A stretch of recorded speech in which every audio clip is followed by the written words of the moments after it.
now recording. Well, thank you all so much for joining us tonight for Witches and Warlocks of Massachusetts with Peter Muise. I want to thank the Friends of the Tewksbury Public Library for being the primary sponsor. But more importantly, I want to thank all the libraries who are partnering with Tewksbury for tonight's event. And those libraries include Billerica, Boxford, Clinton, Dracut, Lowell, Merrimack, Newbury, Northfield, North Reading, Norwood, Rowley, West Newbury, and Hudson, New Hampshire. So we thank those 12 libraries or so for their promotion and marketing of this event. So tonight we're joined by historian and author Peter Muise for a discussion of his new book, brand new book, Witches and Warlocks of Massachusetts, Legends, Victims, and Sinister Spellcasters. We're going to learn about the earliest Puritan accounts of 17th century witches, urban legends about desolate locations haunted by ghostly witch hunt victims, tales of Cape Cod sailors battling witches, the Dogtown witches, and Half-Hanged Mary, the witch who died twice and inspired The Handmaid's Tale. So Peter, who has appeared on the Travel Channel's Mystery at the Museum, is the author of Legends and Lore of the North Shore. He's a contributor to The Real Witches of New England, and he's a blogger at New England Folklore. So all 100 of us here, so approximately, that are watching live on Zoom, and those that will be watching on Facebook and later on YouTube, let's give a big virtual round of applause to Peter for joining us here tonight. And Peter, you can take it away. Thanks so much. Thanks, Robert. Thanks for the great introduction. Robert, if my sound is off or anything, just verbally let me know and I will increase my volume or things like that. So, and just so folks know, I changed my presentation after I sent the description. So I'm going to touch on some of the things Robert said and some additional things. And so it will be a little different, but equally exciting, I think. So again, my name is Peter Muise. I'm going to talk with you about witchcraft in Massachusetts from 1641 to 2021. So we're talking about 380 years of witchcraft, accusations, legends, and even maybe some alleged paranormal encounters. This is one of my favorite topics, and I'm excited to share it with you. So if you want to submit questions via the chat function, I can try to answer them when my presentation ends. So first, a little bit about me. One second, here we go. So first, a little bit about me. I was born in Haverhill, Massachusetts, and have been interested in folklore, legends, and myths pretty much my entire life. And I've been writing about New England's folklore for quite a few years. I started with a blog, New England Folklore, in 2008. I still update that blog several times a month. And so this is newenglandfolklore.blogspot.com. Or if you just look up New England Folklore blog, it's pretty much the only one that you will find, I think. In 2014, I published Legends and Lore of the North Shore with the History Press. And I've also had pieces published in 13 Most Haunted Crime Scenes Beyond Boston, and also in Magical Folk, British and Irish Fairies, 500 AD to the present. But most relevant to tonight's talk, I'm also the author, as Robert mentioned, of Witches and Warlocks of Massachusetts, which was just published by Globe Pequot on September 1st of this year.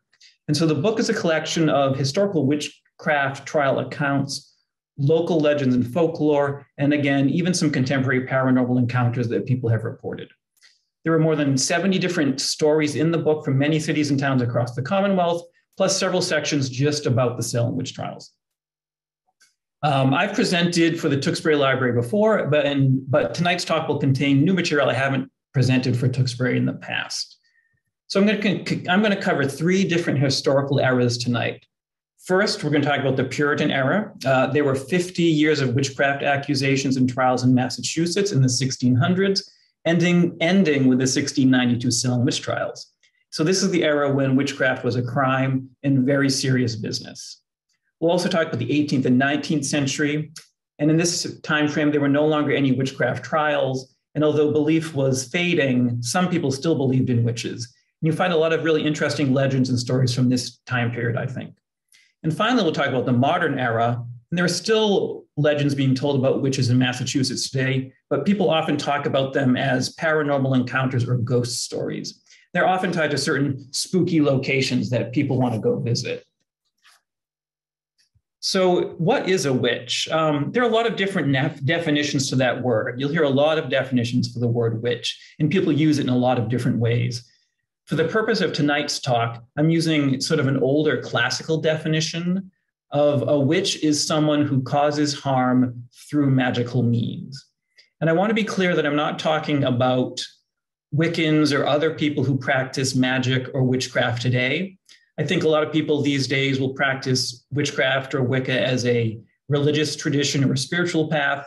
And that's very different from how people would have thought about witches in New England 300 years ago or even 100 years ago. So I'm going to focus more on this classical definition of witchcraft. And also, I'm not going to talk about magic and witchcraft beliefs of the Native Americans from this area, since that's a much more complicated subject, I think. So let's start off. Massachusetts was colonized by English Puritans in the 1600s. So Plymouth was founded in 1620, Salem in 1626, Boston 1630, Haverhill 1640, et cetera. This was almost 400 years ago, and this is well before the Enlightenment and well before the scientific revolution took place. So to put the Puritans in historical perspective, some of the early colonists could have seen Shakespeare's plays performed live on stage for the very first time. So we're really talking about a very different historical era, very, very long time ago. And this is basically the late Renaissance. And so they had very different beliefs than we have now, particularly about the supernatural. So many of the Puritans came from part of England called East Anglia. Many of the Puritan colonists who came to New England came from East Anglia. And East Anglia was an area where there was a strong belief in witches. The biggest witchcraft hunts in England happened in East Anglia. And so I don't think it's a big surprise that the biggest witch hunts in America happened here, which was settled by people from East Anglia. Basically, the Puritans brought their witchcraft beliefs across the ocean with them from East Anglia to New England. The Massachusetts Puritans took witchcraft very, very seriously. In 1641, they passed a law making witchcraft a crime punishable by death. And here it is, and I will read it to you. If any man or woman be a witch, that is, hath or consulteth with a familiar spirit, they shall be put to death. And there are also some citations there that they include in the law from the Bible, just to kind of lend a little extra moral validity to what they were doing here. And as you can see from this law, the word witch was applied to both women and men, but additional terms are also sometimes used for men, like conjurer, wizard, or necromancer. But women usually just were called witch. The law here also references familiar spirits, and it's right there in this law from 1641, familiar spirits. Many of the Puritans believed that witches were served by small demons or imps, and these small demons or imps were called familiar spirits, or sometimes just called familiars. And familiar spirits often appear in the shape of small animals like cats, birds, or toads, but they sometimes were said to appear as small, half-human, half-animal monsters. And it was believed that witches had to feed them with their own blood, and the familiar spirits suckled the witch's blood through what they called witch teats on the witch's body. And you'll see often during a trial, witches were examined to see if they had any unusual protuberances on their bodies. And these were believed to be their witch teats, but let's face it, in reality, they were just things like pimples or moles, but the Puritans thought that these were witch teats. So let's move on. So it was believed that witches were motivated by anger, by greed, and by jealousy, and they used their magical powers to cause suffering for their neighbors. They disrupted households by cursing livestock, hexing butter churns, hexing spinning wheels and looms, things like that, and making food turn rotten. They caused strange phenomena like doors opening on their own. They caused mysterious noises. They made objects fly around a room all by themselves. So basically similar to what modern people might call poltergeists. And lastly, they tormented, killed, and sickened men, women, and children. The Puritan clergy thought witches had these evil powers because they had made a deal with the devil, but the average Puritan didn't necessarily share this perspective. Witches were just part of life to them. They were just a problem that you had to endure or deal with.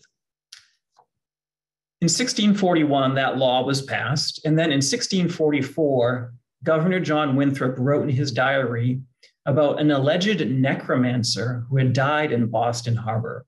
And the alleged necromancer had been a crew member on a ship from Virginia, which exploded in Boston Harbor when someone accidentally fired a pistol into its gunpowder supply. So many men died, and all of their bodies were found except for that of this alleged necromancer. On January 18th, a few days after the ship sank, people in Boston reported seeing strange glowing lights floating above the harbor. At times, the lights formed the shape of a man, which roamed above the harbor, and at other times, they just flew around and emitted sparks and flames. John Winthrop also reported the following, and this is a quote from his diary. About the same time, a voice was heard upon the water between Boston and Dorchester, calling out in a most dreadful manner, "Boy, boy, come away, and suddenly shifted from one place to another a great distance, about 20 times. It was heard by diverse godly persons." So basically, people in Boston are seeing these strange lights and hearing this sort of ominous voice over Boston Harbor. And the implication here is that the voice was the devil, and he had come to take away the soul of the dead necromancer. And I bring this up, this case in particular, because it's one of the earliest accounts of a witch in Massachusetts. Now, just to be clear, there were no real witches in New England. The people who were accused of witchcraft were people, usually women, who were eccentric or unpopular with their neighbors for a variety of reasons and wound up being accused of witchcraft. Between 1620 and 1691, there were at least 83 trials for witchcraft in New England, 50 in Massachusetts, and most of the rest were in Connecticut. This is before the Salem witch trials even happened in 1692. So these 83 trials do not include the Salem witch trials at all. From those 83 trials, 11 people were executed, and 5 of them, all women, lived in Massachusetts. And here are the names of the people who were executed here in Massachusetts. And you'll note they all live very close. They all lived very close to Boston. And just one note here, Goody Glover, the last person on this list, Goody is not her first name. Goody is short for good wife, which was a term similar to Mrs. that was used in the 17th century. So there are lots of, you'll see like Goodwife Smith or Goodwife Perkins or Goody Perkins or Goody Smith. Here we see Goody Glover. Goody Glover's first name is not really known, but tradition says it was Mary. I just want to point out that Puritan society placed very strict rules for behavior on women, and some of these women who were executed as witches broke those gender rules in one way or another. For example, Anne Hibbins was a very wealthy and privileged woman, but was argumentative and had been excommunicated from the church. Goody Glover was argumentative as well, and she was also Irish Catholic in Boston at the time, which was a very English Puritan city. Alice Lake of Dorchester had sex before marriage, became pregnant, and tried to give herself an abortion. And she failed and married the father of her child, but her past transgressions influenced her neighbor's view of her as a sinful person and a possible witch. And Margaret Jones of Charlestown worked as a healer, and women healers often came into conflict with male physicians, but it's not entirely clear if that's what led to the witchcraft accusations against her. I'll just mention here, Elizabeth Kendall doesn't quite fit the pattern, and documentation is a little sketchy for her trial there. So men as well as women were accused of witchcraft at this time. And we already talked about the alleged necromancer, but men were generally not convicted and executed. For example, in 1652, John Bradstreet of Rowley was brought into court on suspicion of witchcraft. Several neighbors from Rowley and Ipswich testified against him, claiming Bradstreet told them that he had read from a book of magic and achieved strange results. And the court records from the time state the following: "We present John Bradstreet of Rowley for suspicion of having familiarity with the devil. He said he read in a book of magic and that he heard a voice asking him what work he had for him. He answered, 'Go make a bridge of sand over the sea. Go make a ladder of sand up to heaven and go to God and come down no more.'" So court records from this time are sometimes a little cryptic, but I want to point out that books about topics like astrology and other sort of magical things were quite common in 17th century Massachusetts, even though the Puritan leadership disapproved of them. So from this account, it sounds as if Bradstreet used a book of magic to summon a spirit of some kind. but then he quickly dismissed it, telling the spirit to leave him and go back up to heaven. Now, did this really happen, or was John just kind of boasting about this to some neighbors? The court didn't think it really happened. Rather than convict Bradstreet of witchcraft or familiarity with the devil, the court found him guilty of lying, and he was ordered to pay a fine or be whipped. And I think this might seem like a steep punishment to a modern audience, but it was relatively light punishment for the time, particularly compared to what could have happened if he had been found guilty of witchcraft, which was a crime punishable by death. And I suspect if he had been a woman, he would have been found guilty, but he just got off with the fine for supposedly lying. So clearly the most famous Puritan witch trials were those that happened in Salem in 1692. Over 150 people were accused and 19 people were executed. It was 14 women and 5 men. And one man died while being tortured. He's Giles Cory, who was pressed to death with heavy stones. And then at least 4 people died in jail, and that was 3 women and 1 man. And overall, the Salem witch trials were just a huge, huge tragedy. And there have been many, many books written about the Salem witch trials, mainly because asking the question, like, why were they so much larger than all the other previous witch trials that had happened in Massachusetts? And I think there are a few different reasons. First of all, the Salem witch trials started when 2 young girls claimed they were being magically attacked by witches. And that had happened before in Massachusetts. But these 2 young girls were the daughter and niece of Samuel Parris, who was the minister of Salem Village Church. And people at the time felt this was an attack by Satan himself on the Puritan church, which is really the bedrock of the time of the Massachusetts colony. So therefore, this attack on the minister's family was considered a very serious matter.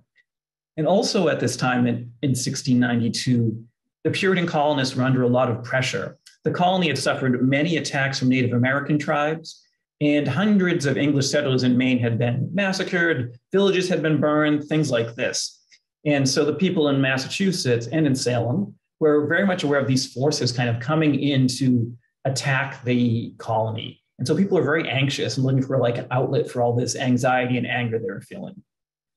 So there's a couple of reasons why the Salem trials were so much bigger. But also, it's important to note that the judges who oversaw the Salem trials made some really bad decisions that allowed these trials to grow to such an enormous size.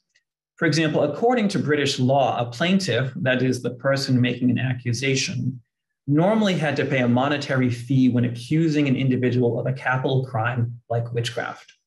And this was supposed to prevent frivolous court cases. But the Salem judges waived this requirement, and this allowed anyone with a grudge to accuse multiple people of witchcraft at no cost. So suddenly this is like, people had no disincentive to accuse their neighbors of witchcraft.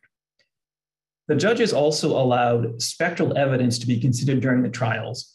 And the Puritans believed that witches could send their souls or their specters out of their bodies to torment their victims. And only the victims could see these specters, however, which made accounts of spectral evidence really unreliable, accounts of spectral attacks, unreliable as evidence. After all, how could a jury determine if an unseen specter was real and not just a dream or a hallucination or just an outright lie?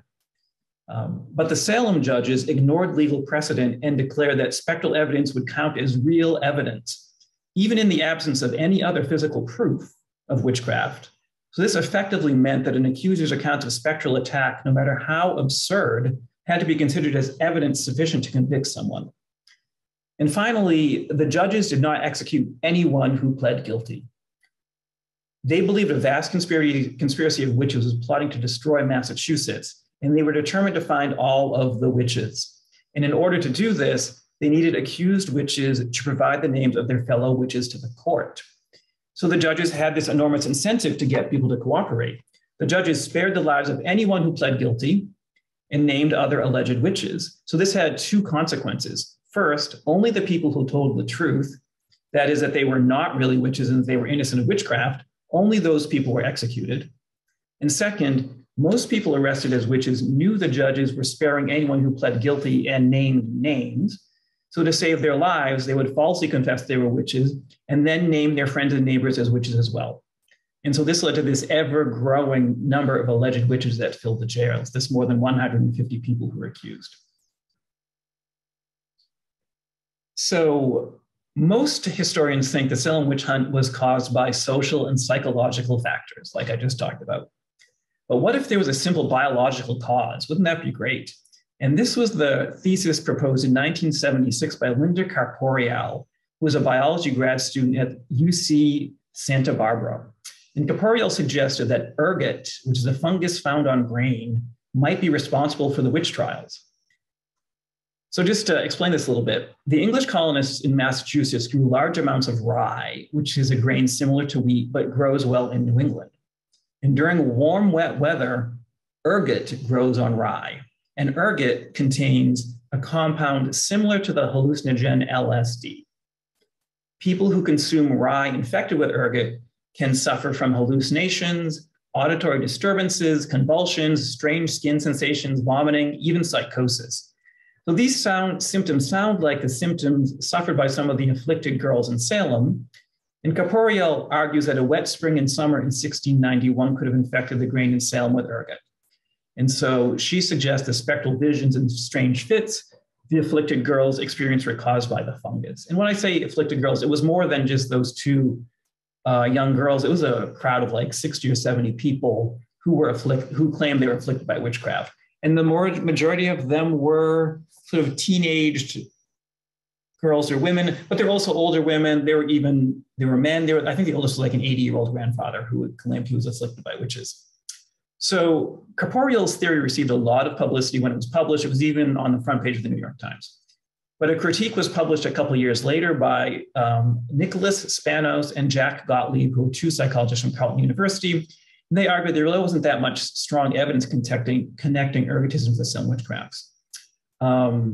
There's some biological reasons they cited. For example, ergotism is only found, convulsive ergotism rather, is only found in people with a vitamin A deficiency. But the farmers in Salem Village consumed lots of dairy products, and the people in Salem town ate plenty of fish, both foods rich in vitamin A. So they probably would not have had this convulsive ergotism. They would have had a different type of ergotism, which causes your flesh to rot and fall off your body, like gangrenous ergotism, which no one reported. So it seems like there probably wasn't that much ergot actually happening in Salem at the time. And they also point out that some of the symptoms of convulsive ergotism, like vomiting and diarrhea, those were not present in Salem. Permanent dementia and even death can also occur, and neither of those happen either here. I would also think the most compelling evidence that it was not ergotism is that the afflicted girls experienced their torments only at specific times, usually when they were in the courtroom, when the accused witches were brought in. And outside of the courtroom, they were usually symptom-free. So I think this strongly suggests that their symptoms were not caused by ergotism. And after the trials, many people who testified said they did so only because they feared imprisonment or execution. So I think it would be nice if the witch trials had been caused by something as simple as a fungus, but I think regrettably, it seems more likely that it was human ignorance and malevolence that were more likely to blame here. The Salem trials were the last witch trials held in Massachusetts. When they ended, people generally agreed they were political, social, and just religious disaster. But despite this, many people did not stop believing in witches. They still believed in witches. They just decided it was impossible to prove they existed in court. So in the 1700s and 1800s, you still find lots of stories about witches in Massachusetts, but most of these stories are legends. They're not court trials, but these legends are often about people who really lived. I'm going to share now a few legends from the 1700s. These are not as well known as the Salem trials at all, but I think they're interesting stories. So let's start with Sylvanas Rich. He was a sea captain from Truro, Massachusetts. And according to a legend, one day while sailing north along Truro's Atlantic coast with a shipment of grain bound for Boston, he spies this hut nestled in the Truro dunes. If you've ever been to Truro, it has these really massive sand dunes on the Atlantic coast. So Sylvanas Rich tells his crew to drop anchor because he wants to see if he can get some milk. He's tired of just drinking brackish water and beer. So he rows to shore, and when he rows back to the ship, he has a bucket of milk with him. He says to his crew, "The hag in that hut was the ugliest woman I have ever seen. But this milk is the sweetest milk I've ever had. Raise anchor. I'm going to my cabin to drink this milk." As soon as he goes below decks into his cabin, though, this freak storm comes up and shreds the ship's sails. And the ship is cast adrift off into the Atlantic. And the crew pounds on Captain Rich's door, but he does not come out until the morning. And when he comes out, he says, "The hag came to me yesterday. She came to me last night after I drank her milk. She threw a horse's bridle over my head and rode me up and down the cape like a stallion. Whenever I slowed down, she dug her heels into my sides. See?" And he lifts up his shirt, and the crew can see his body is covered with bruises shaped like a woman's shoe. And then Captain Rich lowered his shirt and said, "And now I must return to my cabin. She'll come for me again tonight, and I have to be prepared for her." And then he goes back into his cabin and locks the door. And the crew at this point isn't sure if he's grimacing or smiling as he goes back into his cabin.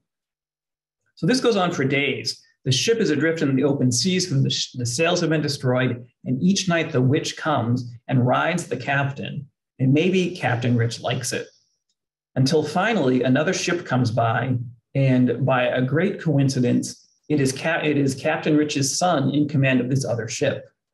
So Captain Rich's son somehow snaps his father out of the witch's spell. And unfortunately, the legend doesn't say how he does it because it happens behind the captain's closed cabin door. But somehow Captain Rich's son slaps it out of him or whatever. And so Captain Rich comes back on deck and they repair the sails and they sail the ship to Boston. And when Sylvanas Rich finally arrives in Boston with his cargo of grain, the merchant waiting for it asks him, "Why is it so late? Captain Sylvanas Rich, why is this grain so late?" And Sylvanas Rich answers, "Blame it on the sweet milk of Satan," is what he says.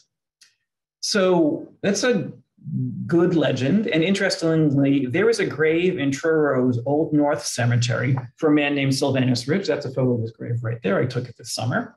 And he died on July 3rd, 1755 at the age of 35. And historic records show that Sylvanas Rich had a son named Isaiah, but he would have only been 11 when his father passed away, and therefore was too young to be the captain of a ship. So still the fact that there was a man named Sylvanas Rich on Cape Cod, I think suggests this legend was based on some sort of faintly remembered incident. So that's the story of Captain Rich there. So let's move on to another Cape Cod story. So the magic witch bridle that was used to ride men like horses, this is a frequent theme in witchcraft legends from the 1700s and the 1800s. So here's a similar story also from Cape Cod. A woman from Barnstable named Liza Tower Hill was suspected of being a witch, and she supposedly rode a man named Benjamin Goodspeed every night while he slept. And so Benjamin Goodspeed tried to escape by boarding a ship and sailing out into the ocean. But even out at sea, she found him and rode him every night. Until finally, one evening at sunset, he's standing on the deck just exhausted because he can't get a good night's sleep. And he sees this black cat swimming across the water towards the ship.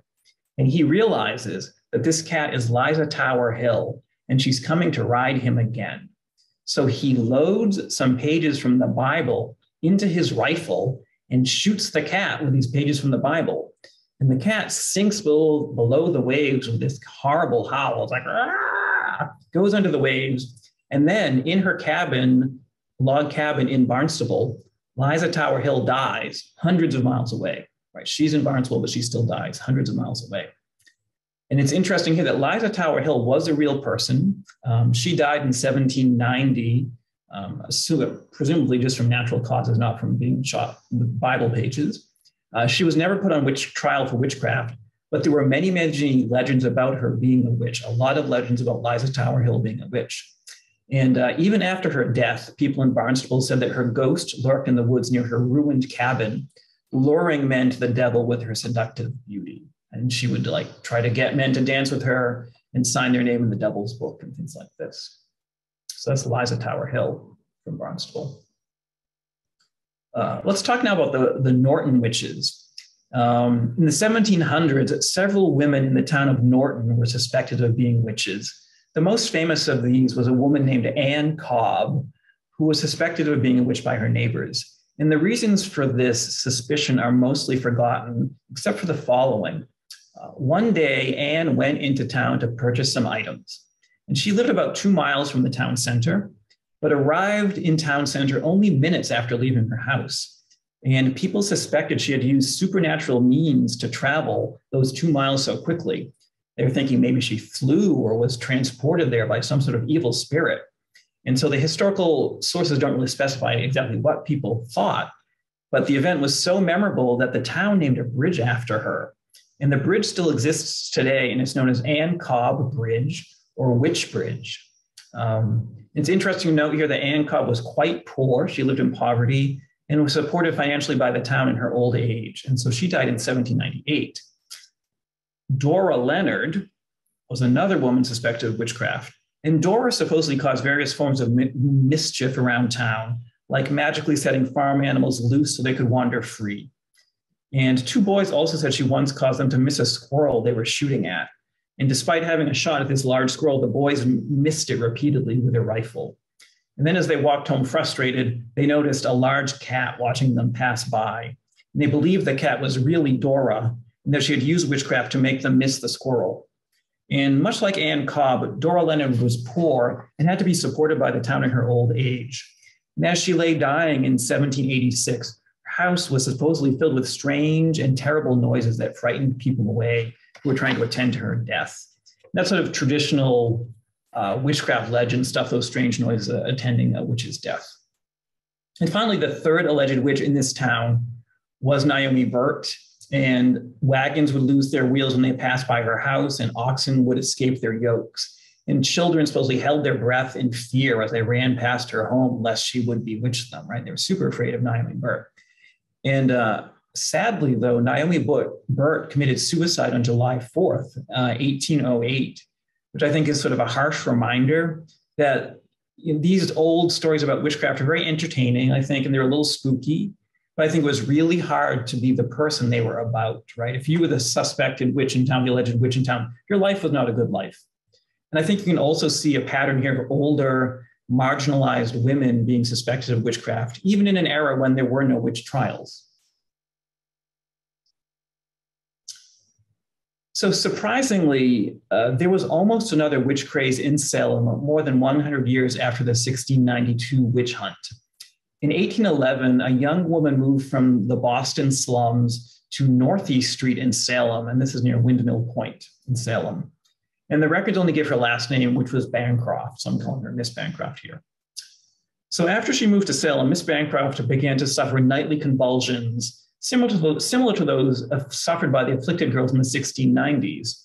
And they were caused, she said, by an old woman who lived in Boston.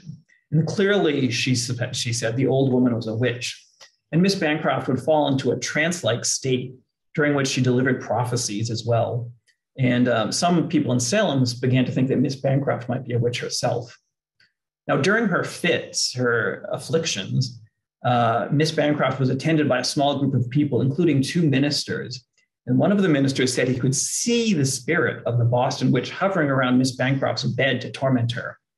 And word about Miss Bancroft's affliction began to spread, and soon crowds were gathering in the street outside her house every night, hoping to catch a glimpse of her. She was a celebrity in town. And the crowds grew larger and more raucous. And on March 3rd, more than 1,000 people filled Northeast Street outside her house, hoping to catch a glimpse of her. The Salem authorities, the city council, whoever was in charge at the time, became alarmed by these increasingly rowdy mob and by the possibility of having another witch hunt in their city, right? They didn't want to tarnish Salem's reputation any further. So a delegation confronted Miss Bancroft and presented her with 2 harsh choices. First, she could remain in Salem, but would be sent to the town workhouse, which was not a great thing. Second choice was she could just leave Salem and never, ever come back. And Miss Bancroft chose option 2. She left Salem and headed north to Maine, and she was not heard from ever again. So that's sort of the end of what we know about Miss Bancroft. Now, in the 1800s, Massachusetts became industrialized, and it was the literary and educational hub of the United States. But still, legends about witches were being told. Fewer people took them literally, but some people still did. In the 19th century, a forested area in Beverly was known as Witches' Woods.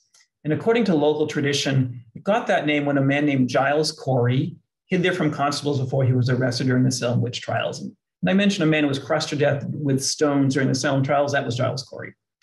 There's no proof he hid in Beverly at all. There's no proof of that. But people in Beverly said Witches' Woods was the site of several unusual phenomena. For example, the woods were supposedly haunted by a headless ghost who wandered through the trees carrying his head under his arm. And although this ghost was a source of fear, he was given a humorous nickname. He was called Hetty, right? Hetty, this headless ghost, lurked in the woods.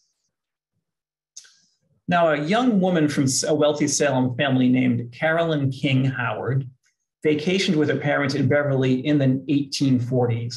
This isn't actually a photo of her vacation house. Her family's summer house is called Thistlewood. And Carolyn King Howard never saw Hetty, but she did encounter something even stranger in Witches' Woods when she was 19 years old. She found the homestead, which was a haunted farmhouse the locals said appeared and disappeared mysteriously throughout the years. And so it happened like this. One warm day in 1841, Carolyn King Howard, her 9-year-old cousin, and their maid, Lucy Ann, went for a walk in the forest. And after walking for a short while and pausing for a snack, they realized they were lost. And this was puzzling to them since they hadn't walked very far. They should have been able to find their way back to the summer house, but they couldn't. It seemed as if the path they had followed into the woods had just completely vanished. So after walking around in circles for what seemed like hours and hours, they finally came upon the ruins of an old farmhouse. And Carolyn King Howard knew this was what the local people called the homestead, and that it was said to be haunted. And very little remained of the farmhouse. It was just a foundation, a chimney, and a big stone stoop. And there was a huge lilac tree growing next to it. So the three women explored the homestead for a while, but there wasn't very much to see there. And so they soon located a path. They found a path that climbed up this nearby hill. And when Carolyn King Howard and her companions reached the top of the hill, they could see a farmhouse down below them where the ruined homestead should be. But what the farmhouse they saw was not in ruins. It was well kept, and smoke rose from its chimney. And there was a very small lilac shrub growing next to it, just a little tiny lilac shrub. And as they watched, a woman emerge and fled a flock of chickens in the front yard, and she was standing on a stone stoop. So Lucy Ann, the maid, ran down the hill to ask the farm wife for directions, and Carolyn King Howard and her cousin stayed up at the top of the hill. So Lucy Ann, the maid, was dejected and confused when she returned up to the top of the hill to see Carolyn King Howard and the cousin. She said she couldn't find the cozy little farmhouse anywhere, just the ruined homestead. But now that she was back on the top of the hill again, she could see the well-kept farmhouse. And it was as if Howard, Lucy Ann, and the young cousin were looking backwards in time almost to a moment in history before the homestead became a ruin. And as they had this realization, it really frightened them because they felt like something was majorly wrong here. And they really became even more eager to find their way out of Witches' Woods. And soon they located a dry stream bed, luckily. And after following it towards the ocean, they emerged from the forest right near their summer house. Now, according to Carolyn King Howard, there was also at least one witch living in Beverly at the time. So this is 1841, or at least someone who was suspected of being a witch. And Carolyn King Howard encountered her while visiting a local farm. As she was at the farm, an elderly Black woman came walking down the road, and Carolyn King Howard asked the farmer's wife who she was. And the farmer's wife replied, "Oh, she's a witch. She lives all alone by herself, and the neighbors say she has something called the evil eye. And we are all afraid of her, although she never did us any harm. But I'm always glad when she comes here to fill her basket with fresh eggs and other good things just to get rid of her." And Carolyn King Howard also noted that many houses in Beverly's had horseshoes nailed on the outside of them to keep witches away. So it seems like the old witchcraft beliefs lingered on in Beverly well into the 19th century. So I want to mention now also this haunted church in Cambridgeport, Massachusetts. Witchcraft stories weren't confined to small towns in the 19th century. For example, in 1881, a reporter from the Boston Globe was sent to investigate rumors that the Cambridgeport Baptist Church was haunted. The church building had recently burned down in a fire, and workers rebuilding the church were encountering unusual phenomena. So here's a quote from the Globe. Strange sounds are heard at night by persons who pass the ruined building, low moans and cries of intense agony that rise to weird shrieks and die away in long, drawn sighs. These unearthly sounds increase in frequency as the work of clearing away the ruin progresses. The reporter from the Boston Globe learned that this was the second time the church had burned down, and that people in the neighborhood believed it was haunted by the ghost of a witch who had been executed in the 1600s. And one older man in Cambridgeport tells the reporter that many years ago, a woman named Anne Hopkins lived in the area. She fell in love with a handsome young soldier, but was driven mad when he was killed by another soldier who wanted Anne for himself. And after that, she lived on the fringes of Cambridgeport and was suspected of being a witch by her neighbors. The people in Cambridgeport blamed her when a smallpox outbreak happened, and they burned her at the stake. And as the flames rose around her, she saw the man who had murdered the young soldier watching from the crowd. So she saw the man who had murdered her lover. And so she shrieks out, "The curse of fire shall be upon this spot forever." Well, at least that's what the old man told the reporter, who was a little skeptical about this. The reporter thought the strange noises were probably caused by telegraph lines. And it's important to note that there is no record of an Anne Hopkins being executed for witchcraft. Plus, it's important to note that the Puritans never burned witches. They always hanged them. So the story is probably not true.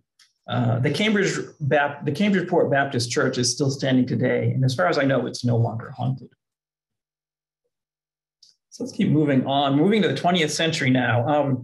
By the 20th century, belief in witches was really starting to fade away. But even still, in 1923, hundreds of people gathered outside a house in Chelsea, Massachusetts, hoping to catch a glimpse of a bewitched man who lived inside. And his torments were so severe that he had to be tied to his bed so he wouldn't hurt himself. This is a classic witchcraft affliction here. And the author Theda Kenyon included an account of this bewitched man in a 1929 article for the North American Review. And according to Theda Kenyon, the man's family at first called a physician to diagnose his ailments. And the physician believed the illness had natural causes, but the patient and his family were skeptical of this diagnosis. They wanted a second opinion, and they brought in a witch doctor from Boston. And I think the term witch doctor needs some clarification, since it's often used as a derogatory term for someone from a non-Western culture who practices a tribal or indigenous religion. And, old Hollywood movies erroneously portray witch doctors as these sinister figures who have like a lot of shrunken human heads and like a giant bubbling cauldron. They're going to throw you in the cauldron. That is not how the term is being used here in 1923. Instead, it simply refers to a doctor who cures witchcraft. If you have problems with your eyes, you go to the eye doctor. If you have a problem with your ears, you go to the ear doctor. If you have a problem with witches, you go to the witch doctor, right? It was a doctor who treated witches. So anyway, the witch doctor comes to Chelsea and he confirms the family's suspicions that their relative was suffering from a magical attack. But the witch doctor also said he could cure the man with a potion composed of 9 special ingredients, one of which was grass from a graveyard. And unfortunately, the article doesn't list the other 8 ingredients, just as one ingredient, which is graveyard grass. And on the day the witch doctor arrived with his potion, a crowd gathered outside the house to see if the potion would work. So at his family's urging, the bewitched man drank this strange brew that the doctor had brought, and slowly his symptoms disappeared. And he was no longer tormented, much to his family's delight. So this graveyard grass potion had worked. So it's hard to determine if the man was really cured by the witch doctor's potion, and skeptics would probably say his symptoms were really just psychosomatic, and the witch doctor removed them just using the power of suggestion. But maybe that's just a form of magic under another name entirely, I think.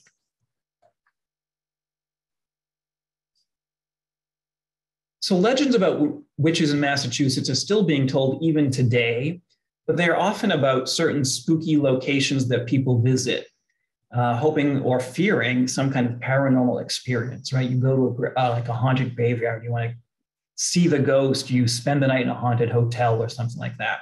So it's the legends of that kind. So here I'm going to talk about a few locations that have spooky legends attached to them about witches or witches' ghosts. Let's start off here. We've got Dudley Road. And this road in Billerica is supposedly haunted by the ghosts of some devil-worshipping nuns who were hanged in the 19th century. And so there's no evidence that this story is true. Like, I don't believe any nuns were hanged for devil-worshipping in the 19th century. But Dudley Road consistently appears on the list of the most haunted places in the state of Massachusetts. And the people who live there, I don't think appreciate that notoriety. And I don't think they appreciate the cars full of sightseers who come hoping to catch a glimpse of these undead nuns, these ghostly Satan-worshiping nuns late at night. But again, that is the legend attached to this road. And here we got the witch house in Salem. This house was owned by Jonathan Corwin, who was one of the judges during the Salem witch trials. It was probably built around 1630 or 1640, and may have once even been owned by Roger Williams, who was the founder of Rhode Island. So this house is old, and it's open as a museum. I've been to the museum. It's a great place to visit. So if you're in Salem and get a chance, I would definitely go visit the witch house. People have said for many years that it is haunted. I mean, it's an old house, so I can see why it would get that legend. And in 2011, the Travel Channel show Ghost Adventures filmed an investigation there. And they said they picked up the voice of witch trial victim Bridget Bishop on their electronic equipment. But I can't verify the truth of that, but that's what they said happened there. So that's the witch house in Salem. We're coming close to the end here, but I do want to talk about another haunted road. This is Albino Road in North Andover. And this is just a dirt road. That's a photo of it I took when I went to visit. And according to a local legend, the road is haunted by the ghosts of twin albino teenage boys who were killed in 1692 by their neighbors who thought they were either witches or demons. Again, there's no evidence that this story is true, but people will still visit this road hoping to catch a glimpse of the ghosts, who, by the way, are angry ghosts and do not like visitors to come to this road. And I actually did not go down this road because I was just afraid of getting deer ticks on me. So deer ticks or ghosts, either way, the road is probably a little spooky, I think. I want to talk also about, this is my last spooky location, although there are definitely others. North Pepperell in Pepperell, Massachusetts. And North Pepperell was a thriving industrial village during the colonial era, but it was supposedly cursed by a witch after she was violently attacked by her neighbors there. And this was like late 1700s, early 1800s. A woman named Mrs. Lovejoy was living in North Pepperell. People in the town suspected she was a witch. And they actually supposedly branded her on the forehead. And she was not happy about this and cursed the town. So there's a series of mysterious deaths in the town, a series of mysterious disappearances, people there, a series of mysterious fires. So buildings were burning, businesses were burning, there were unsolved murders. And slowly over time, the village was abandoned. People just gave up living there. And there was also a river that powered the mills in that town. It was a little industrial village. The river dried up as well. So people often say that this is the result of the curse of the witch, Mrs. Lovejoy. And interestingly, the last person supposedly who suffered from this curse was a town historian, North Pepperell, who gathered all the legends that she could find about Mrs. Lovejoy in the cursed village. And then the town historian was found dead in her own home and apparently had starved to death for no apparent reason. So it's kind of a creepy legend. But nothing apparently remains today of North Pepperell except a few stone walls and just this legend of the vengeful witch, Mrs. Lovejoy. And so that wraps up my presentation for tonight. I know it was a lot of legends packed into a short time, but I wanted to sort of give folks an overview of like Puritan era, witch trial accusations, and then 1700 and 1800s, sort of those legends from that time, and then end with sort of the more modern legends, these sort of paranormal stories about places haunted by witches or ghosts or things like that. So in closing, I'll just say that legends and stories like these, I think they're helpful reminders. They help us remember historic events, and they help us remember the people who lived in this state before us. And they also help us remember all the things that make Massachusetts unique and special, I think. And if you do want to read more about witchcraft in Massachusetts, please check out my book, Witches and Warlocks of Massachusetts, which is available online everywhere you would normally buy books, and hopefully at your local library as well. And I just want to thank again the Tewksbury Public Library again for having me. It's always a pleasure to speak here. I think it's a nice audience here at Tewksbury. So that is the end of my presentation. So I think we have time for a few questions. I'm going to stop to share my screen. Peter, would you like me to read the questions to you? Sure, that would be helpful. All right, starting off with a very specific question. Ancestry records for one of my ancestors claims he was tried as a witch. How can I prove or disprove that he was? His name was John Howard from West Bridgewater, Massachusetts. Any suggestions? That's a good question. There are some books that list all the known witch trials in Massachusetts. I'm trying to think off the top of my head of the names of them because I have them on my bookshelf in the other room. It's easier with the Salem trials because there's an extensive list there. But there are some books out there. And if you email Robert and he sends me your email, I can at least send you a couple suggestions of books where you can start looking. Can you do that, Robert? Is that allowed? Yeah, absolutely. I just put my email address in the chat. Christine asks, which Salem was Miss Bancroft from? Was she from Salem Village, aka Danvers, or was she from New Salem? She was so just to clarify, in the 1600s, when the Salem witch trials happened, Salem was much larger than it is today. And it had lots of different neighborhoods and different areas in it. And so the girls who were afflicted by witchcraft lived in what is called Salem Village, which is a small farming neighborhood within Salem of about 90 households.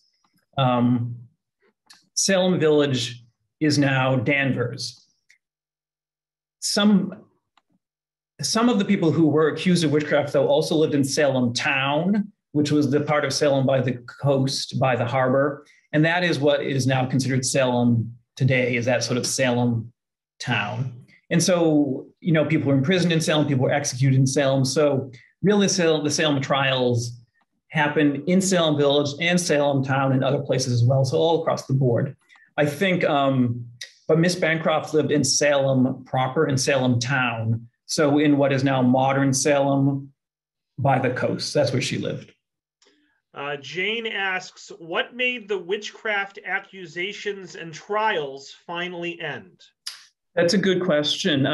I think there was a lot of, as people saw that the number of accusations kept growing, people became more and more concerned about it. And although some people were certainly afraid to speak up, certain ministers, for example, were protesting against it. They were saying this is not correct. There can't be this many witches in Massachusetts. So there was this growing awareness that this was not a good situation. And a lot of people, even at the time, said these afflicted girls are faking it and things like that. And one factor that perhaps contributed was that finally what we call the afflicted girls in Salem accused the governor's wife of being a witch. So they accused Governor Phipps's wife of being a witch. And I think that was probably overreach of their power. And Governor Phipps actually shut the whole thing down. He just like, no, sorry, witch trials are over. That's the end. Isn't it interesting that once the governor's wife was accused of witchcraft, that's when they decided to stop the whole thing, right? That was the last straw for people, yeah. Interesting.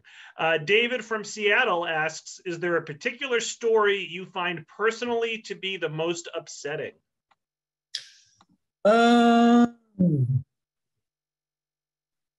a good question, because they're all, I think all of the 17th century stories are upsetting.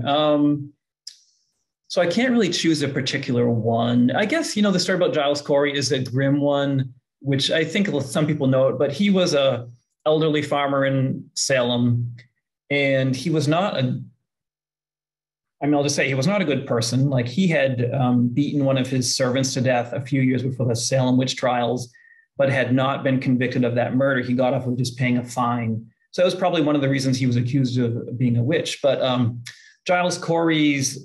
before Giles Cory was accused of being a witch, his wife, Martha Cory, was accused of being a witch. And Giles Cory actually said, oh yeah, my wife, she really is a witch. I agree, she is a witch. I feel strange when she's around. I see her praying at midnight by the fireplace. I think my wife is a witch. But then, of course, things change. And then he was accused of being a witch as well. And I think he realized his error. When he was put on the stand to testify, he refused to speak. He didn't say a word at all.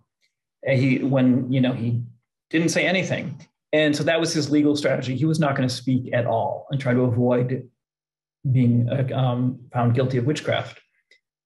Massachusetts law at that time specified that if someone refused to speak in a courtroom, they could be pressed with heavy stones. And he was taken from the courtroom when he refused to speak, and he was tied to the ground in a field nearby. And that field is now the Howard Street Cemetery in Salem. He was tied to the ground. Wooden boards were placed on his body, and the sheriff piled heavy stones onto Giles Cory, who's, again, 81 years old, I think, and keeps saying, oh, Giles Cory, do you have anything to say? And Giles Cory doesn't say anything. So they keep piling more and more stones onto his body. And again, the sheriff says, Giles Cory, do you have anything to say? And Giles Cory's only words are, more weight.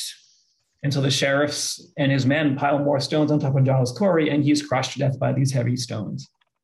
And a particularly gruesome detail is that as he dies, Giles Cory's tongue just erupts from his mouth. From the sheer pressure of these stones pressing into his torso, his tongue pops out. And witnesses said that the sheriff used his walking stick to sort of disdainfully poke the tongue back into Giles Cory's mouth. So that was pretty upsetting. Just the fact that he accused his own wife of being a witch, and then the tables are turned on him, and he probably realized what a horrible mistake he had made, and he's pressed to death in such a horrible way. So that's a really gruesome one, I think, from that time. But all the witch stories are really, from that era, are kind of gruesome, I think. Let's see. Vicky says, thank you so much, Peter. A wonderful presentation. Kathy says, thank you. This has been fascinating. Lori says, thanks, Peter. This was a fantastic presentation with really interesting tales. Let's see. You're welcome, everybody. Yeah, Sarah says, I live right off of Dudley Road in Billerica. Oh. This was a great presentation. Thank you.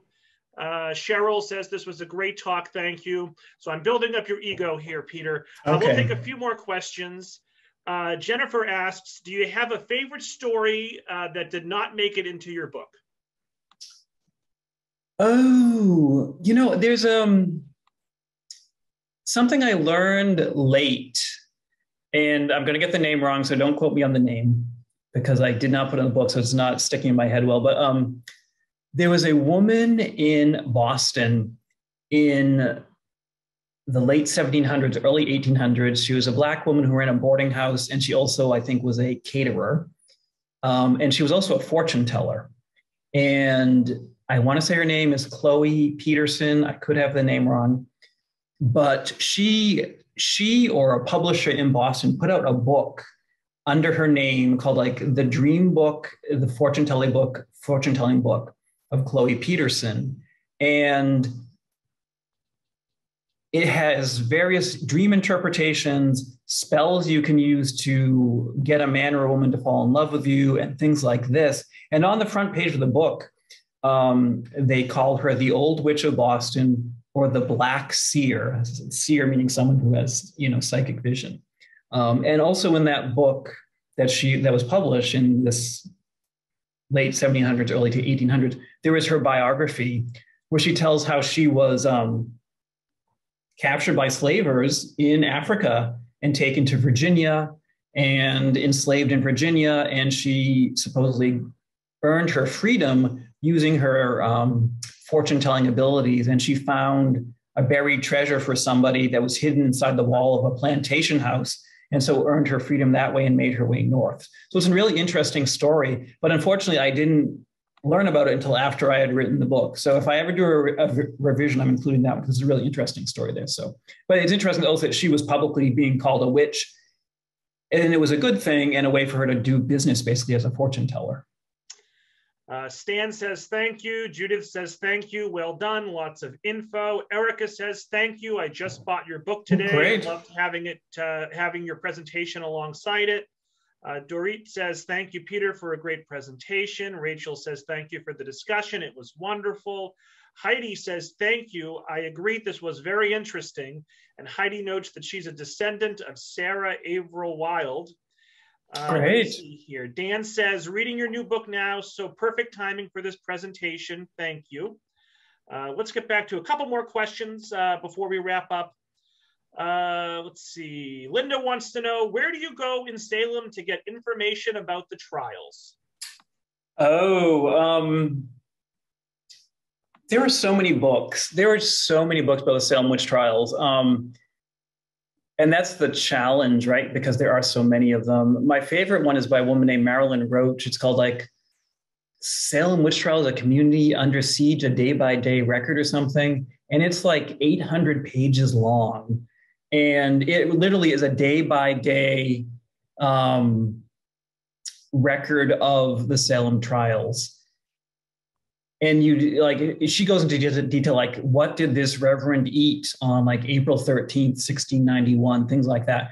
So that's like one of my favorites. It has a great index. You can search and find names and see like, oh, where was this person arrested? What did they say when they were on trial? Things like that. So you look up Marilyn Roach if you really want a super, super detailed version. But there are just lots of good books about the Salem trials out there.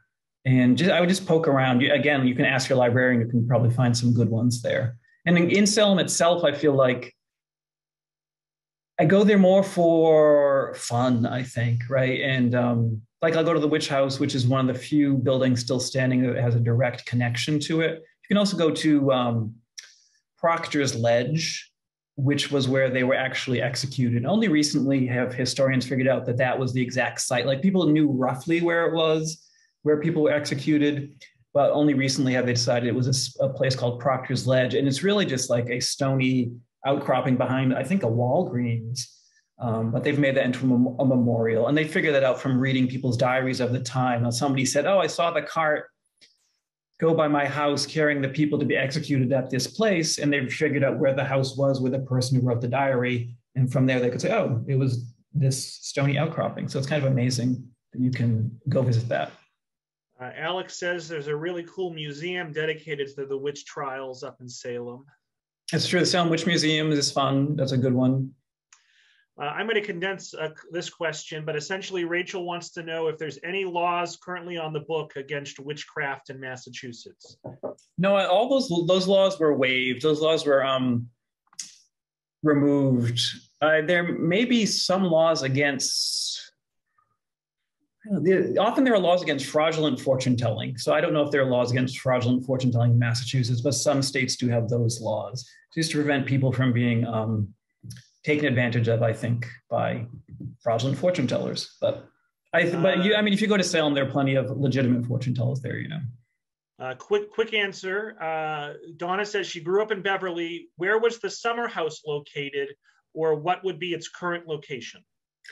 That's a good question. I don't know. I mean, it was right on the water somewhere, which is why they went up there. And Witches Woods is now there's just like a little swath of conservation land. That's all that's left of it. I think it's all been carved up into houses and things like that. So there is a tiny piece of conservation land. If you look up Witches Woods, Beverly online, you may be able to find the reference to where the remaining parts of it, but most of it's been carved up now. So I don't know what happened to the homestead. Did it just travel off into time, maybe, or something like that? All right, we're wrapping up here. Julia says thank you. Marie says thank you. Laura asks, does Peter know of a story about a woman accused of witchcraft who escaped? Who was she? Where did she hide? And by any chance, was Gallows Hill referenced in that story? That's a good one. I don't I know there's a lot of legends about people who were accused and hid, but are then found and arrested. Like there's a place in Nahant called the Witch House, which is sort of a gazebo, and it's built above a cave by the coast. And a woman hid there, but she was arrested and then brought to Salem. And there's a witch house also in Rockport in Pigeon Cove, which has a very similar story, which John Putnam's wife supposedly hid in this house in Rockport, which I don't think is true. But again, like she hid and then was found. So I'm not sure of this particular one, though, about that involves Gallows Hill. But there are lots of stories about witches hiding and people escaping, and like Philip English, who was a merchant in Salem. I think he and his wife like hid in barrels or something like that and were smuggled out of Salem to escape being accused. And, you know, when they returned after the trials were over, like all their property had been stolen, their house had been ransacked, things like that. So I'm sorry, I don't know the exact story you're referencing, though. That's okay. David says, thank you so much. This was great. An anonymous attendee asked about the recording. So it will be available on the Town of Tewksbury's YouTube page starting tomorrow. And also I will include the link in the email that I send all the registrants tomorrow morning. Let's end with a question that I attempted to answer for you, but may have gotten wrong.